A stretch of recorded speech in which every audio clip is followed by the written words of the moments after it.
Classes, test series, premium batches, top started आणि या सगळ्यात सर्वात जास्त दडपण येतं ते मुलांना. कोचिंग इन्स्टिट्यूट चमकदार जाहिराती करतात, टॉपर बनवा, एक्सपर्ट गायडन्स, 24 तास स्टडी. परंतु मुलांच्या मनात असलेल्या दडपणाची जाहिरात कोण करणार? पालकांचीही गरज आहे. प्रत्येक पालकाला वाटतं आपल्या मुलाचं भविष्य उज्ज्वल असावं. परंतु ह्या उजेडाच्या मागे धावत असताना आपण आपल्या मुलाच्या शांततेची, आनंदाची आणि नैसर्गिक वाढीची काळजी घ्यावी. कोचिंग कधीही चुकीचं नाही, परंतु अनावश्यक कोचिंग चुकीचं आहे. मुलांना मार्गदर्शन हवं, 2-4 गोष्टी समजावून सांगणारा मेंटॉर देखील हवा. परंतु संपूर्ण आयुष्य त्या क्लासरूम मध्ये घालवणं योग्य नाही. पालक आणि शिक्षक म्हणून तुमचे ध्येय फक्त मुलांनी चांगले गुण मिळवणे नसून त्यांच्या संपूर्ण विकासाकडे लक्ष देणे महत्त्वाचे आहे.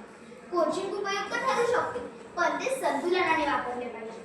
मुलांनी खेळ, छंद, कुटुंबासोबत वेळ आणि सामाजिक अनुभव यांचा अनुभव घेणे ही फारच महत्त्वाचे आहे. सकाळी शाळा, दुपारी कोचिंग आणि संध्याकाळी गृहपाठ करत असताना मुलांच्या डोळ्यात हसू न दिसतो तो फक्त ताण. मुलांना खेळायला वेळ नाही, शिवाय स्वप्न पाहायला देखील वेळ नाही.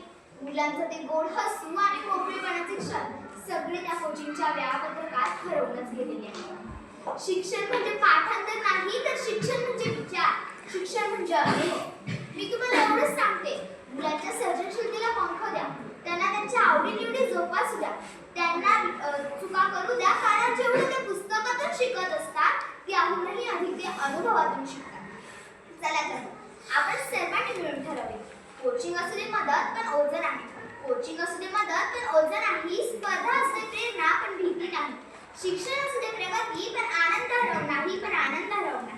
शेवटी मी एवढंच बोलते की संपले खेळ संपले छंद, संपले खेळ संपले छंद, क्लासांमध्ये अडकले दिवस आनंद. मुलांच्या पंखांना मोकळा